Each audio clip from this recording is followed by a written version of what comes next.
all still refer to it as Jasper Jeep. It's always going to be Jasper Jeep. January of '76 was the first day opened up with me day. running it. Yeah, well, the JeepFest they've got now, that was the Mountain Jamboree. There's probably a sticker or two around here with it on there someplace. We started that for the first 3 years, flying lobster out of Boston, stuff like that, goofy stuff. I love that. All thing back then. Goofy stuff. We were advertising in Playboy, the first car dealer ever did that time. But that was weird. I don't think we only did 2 of them. I think there's a guy that graduated from Columbia University, and he was they called him the dealer facilitator or something like that. He's the one that set up dealerships, stuff like that. Well, the place when I bought it was called Fitz Motors. What are your goals on thing? I said, my goals on thing. He said, yeah, you've got goals, don't you? I said, yeah, we take 1 year and 5 years, about as far as I look at it. He said, well, where are you going to be in 5 years? I said, I guess we'll be at the top of the heap. Oh, no. All that. I said, okie dokie on thing. And that was in '76. Well, actually, I take that back to '77 because they worked on it there for a year. But anyway, in '84 at the National Convention, that was the first year we were largest in the world. The wife had given me a pair of boxer shorts for Valentine's Day, had big hearts on them all thing. This is in front of, I don't know how many hundreds of dealers and stuff, because everybody was in for the Nationals. But anyway, I just buckled in pants and dropped it right there on the stage. And the mother hunted out there, you go, then there's another ad for me, you can kiss my ass. But anyway, that's what he said back to the restaurant. Well, I'll kiss your ass if that happened. Well, he wouldn't do it. Yeah.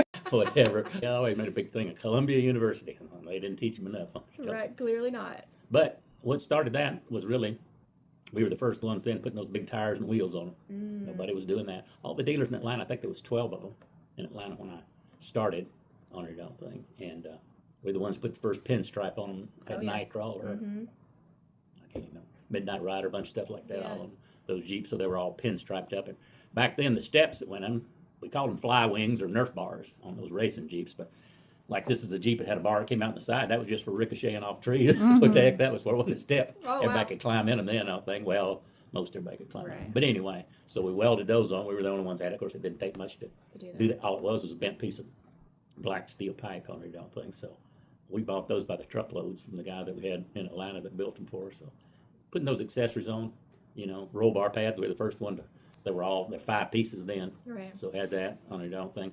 Had built-in boxes back in the back for speakers, I don't think, so you could reach all places in the woods. That's what appeased everybody to come. Nobody was doing that kind of stuff, you know what I mean? Everybody's so busy these days. Just like you say, do something in, like in a Jeep community or something like that. That's probably what killed most of these. Everybody, every weekend. The coldest I've ever been in my life, we left at 60-something degrees, and they decided to go on over to Brasstown Ball on their own thing. It got down in the upper 30s, and all I had was a bikini top, and it was raining, spitting snow. Oh, my gosh. I got back, I hate to tell you this, but I had a 100-gallon hot water heater. I ran that thing out of water standing underneath it. Trying to get warm. It took me 2 days, maybe 3. But, people took the time then to enjoy it. It's kind of like, it's not really a way of life, but, well, sort of it is, I don't think. But, people that have that personality, I don't think, you find that maybe probably in, especially you see a CJ5 going down the road today. There's not many of those around, but they've had it a while, whatnot like that.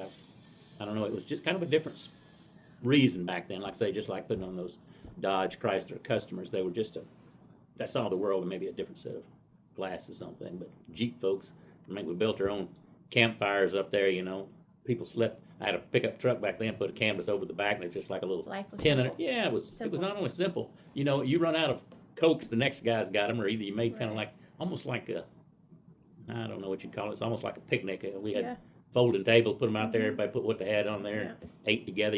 It was really kind of wasn't a family exactly, but it kind of was, but you just don't see that many people buying these days. They buy it just for transportation. Everybody else got one. I like one. Oh, that looks neat. It wasn't so much back then, but like I say, I've been out of it for 26 years, so I'm not probably as close to it as y'all are, so whatever. We would like to try to bring it back, so I hope, bringing the community back. And it'd be pretty easy to do on thing, especially around here on thing. Literally, we were selling more Jeeps than all the Atlanta dealers combined on thing, but it was all pretty much the fact that the stuff that went along with it, fixing it up, you had something that was kind of unique on your own thing. Not everybody had a blue one just like you've got or whatever, so changing that stuff around was there, and having those trail rides. We had the obstacle course on thing.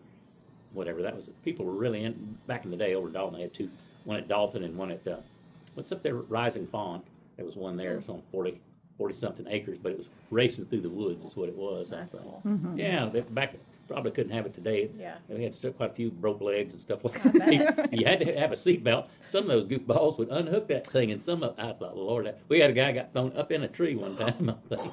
Went around the corner and there was a culvert there on the darn thing, and when he slid in like this, the bank went away, and Yeah. he went straight down and threw him up in Oh my a gosh. cedar type tree. I think he had to climb down out of the tree. It just, Wow. you know, it was just a fun time to be Yeah. in with Jeep something. I'm sure somebody could bring it back because kids today got that same spirit. I think you find those kids at 20, 30, 40 years old, you know, type stuff, things that they would enjoy doing. Ashley Brooks here, so follow along with me. I'm going to go pick out a new Jeep from Tutton Customs out of Stupid Ram.